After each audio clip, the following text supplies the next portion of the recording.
Malayo pa ang iyong job interview pero kinakabahan ka na. O di kaya naman ay iniisip mo pa lang na may parating na job interview pero kumakalabog na ang iyong dibdib sa sobrang kaba. Okay lang yan dahil sa video ito ay pag-uusapan natin kung paano natin ma-overcome ang ating kaba. Kaya, tara, pag-usapan natin yan.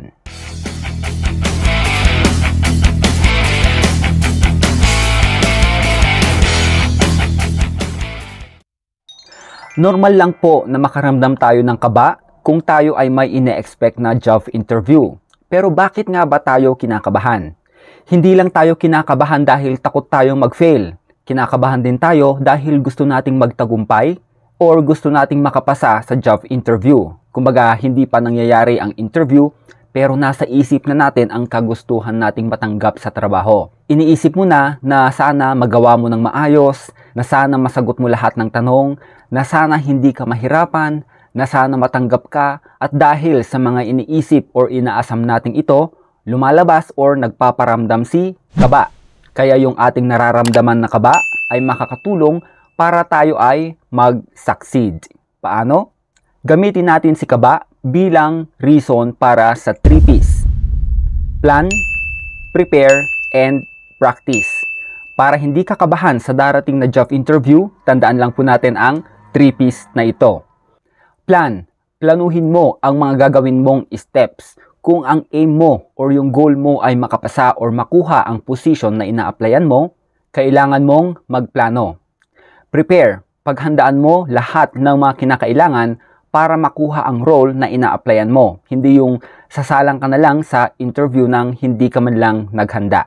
Next, practice. Malaking tulong po ang pagpapractice or pagsasanay lalo na sa pagsagot sa mga interview questions. Para po mas makatulong, narito po ang mga tactics na pwede po nating i-consider bago tayo sumalang sa interview para hindi masyadong kabahan.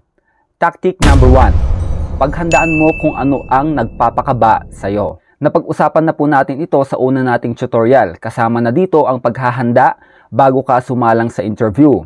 Preparation mula sa pag-prepare at pag-review ng iyong resume. Pag-prepare ng iyong magiging attire or kasuutan.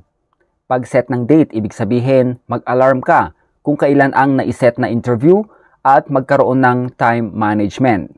I-consider mo ang location if malayo ang venue. Dapat agahan mo ang pagpunta para makarating ka ahead of time.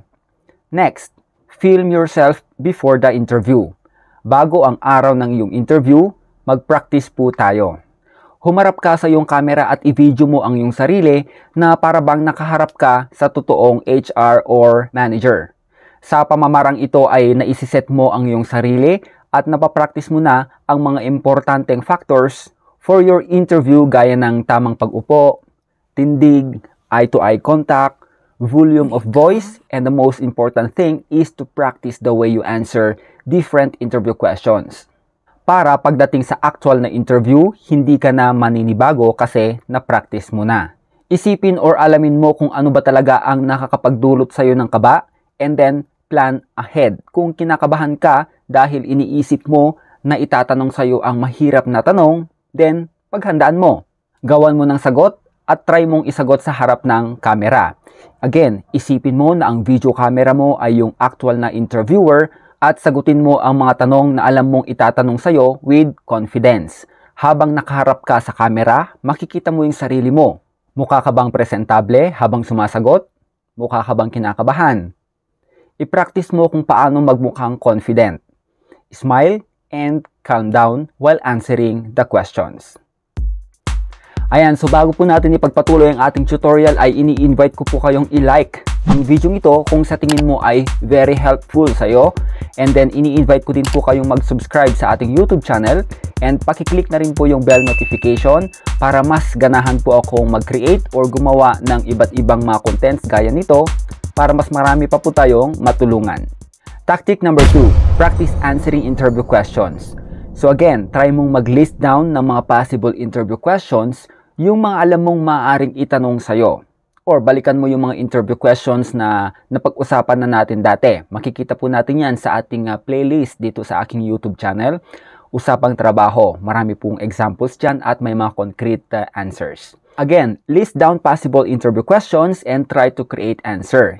Isipin mo yung mga posibleng tanong at sagutin mo ito sa harap ng video camera and practice.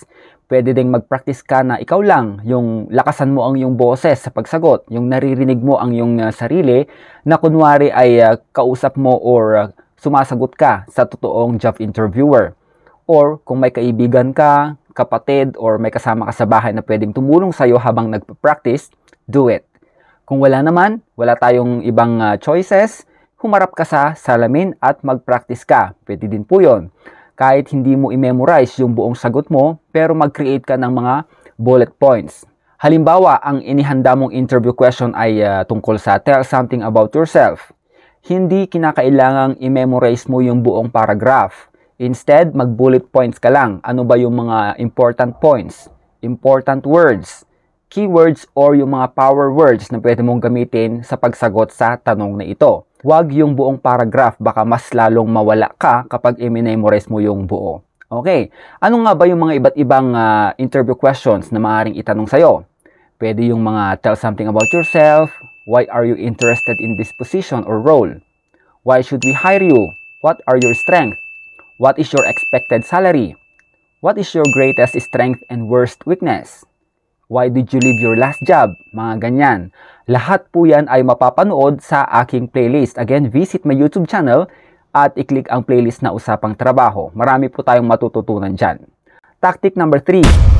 Sabihin na nating naghanda ka, nag-practice ka, pero may pagkakataon na hindi mo inaasahang may hindi ka masasagot na tanong. Yung nakapaghanda ka nga pero hindi mo alam ang sagot or maaring may nakalimutan ka. Ano ang gagawin mo?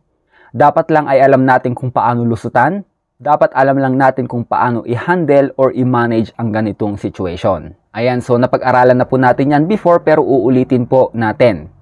Ito po yung 3 strategy na pwede po natin gawin kapag meron po tayong nakalimutang sagot or kapag hindi natin nasagot ang tanong during your job interview. Strategy number 1, delay your answer. Okay lang naman po na mag-pause ka saglit after ng kanyang question. Breathe and calm down. Kung hindi mo alam ang sagot or kapag may nakalimutan kang sagot, mag-pause ka saglit at banggitin mo ang mga sumusunod na ito. That's a great question. Let me think about it for a moment, please. And then, alalahanin mo yung word na gusto mong sabihin. Pwede rin, wow, that's a good question. And honestly, I've never thought about it before. Let me take just a moment to think. And then, try mong i-construct or buuin ang iyong sagot ng madalian. Next, pwede rin, let me think back on my experience for a moment. I remember a time when, tapos idugtong mo kung ano yung naaalala mo before sa iyong mga work experiences. Strategy number 2, clarifying the question. You are asking the interviewer to explain the question further for better understanding. Kung hindi mo narinig or hindi mo naiintindihan ang tanong, pwede po nating ipaulit. Okay lang po yan. Narito naman po ang pwede nating sabihin. Number 1, I'm not sure if I understand that question fully. Could you please explain what you mean by? Tapos banggitin mo yung word na hindi mo alam. Ipa-explain mo. Hindi ko po sigurado kung naiintindihan ko ang inyong katanungan, sir. Maaari po bang pakipaliwanag kung ano ang ibig sabihin ng... Then banggitin mo yung word. I'm sorry, I'm not sure what you meant by that. Could you repeat the question, please? Pasensya na po kayo, hindi ko po sigurado kung ano ang ibig sabihin yan. Maaari po bang pakiulit ang inyong katanungan? Ayan. Next. I want to make sure I understand the question correctly. You're asking if, and then i-rephrase mo or ulitin mo yung question, gusto ko pong siguraduhin na nauunawaan ko ang inyong katanungan. Tinatanong nyo po kung, tapos ulitin mo ang kanyang tanong para makuha mo yung point or yung exact question niya. Strategy number 3, provide the knowledge that you have. Instead of saying, I don't know or I'm not sure, you need to think about something that is similar or what you are familiar with and use that in your answer. It's better to provide what you can versus nothing at all. So, mapapanood po natin yan again sa aking latest upload.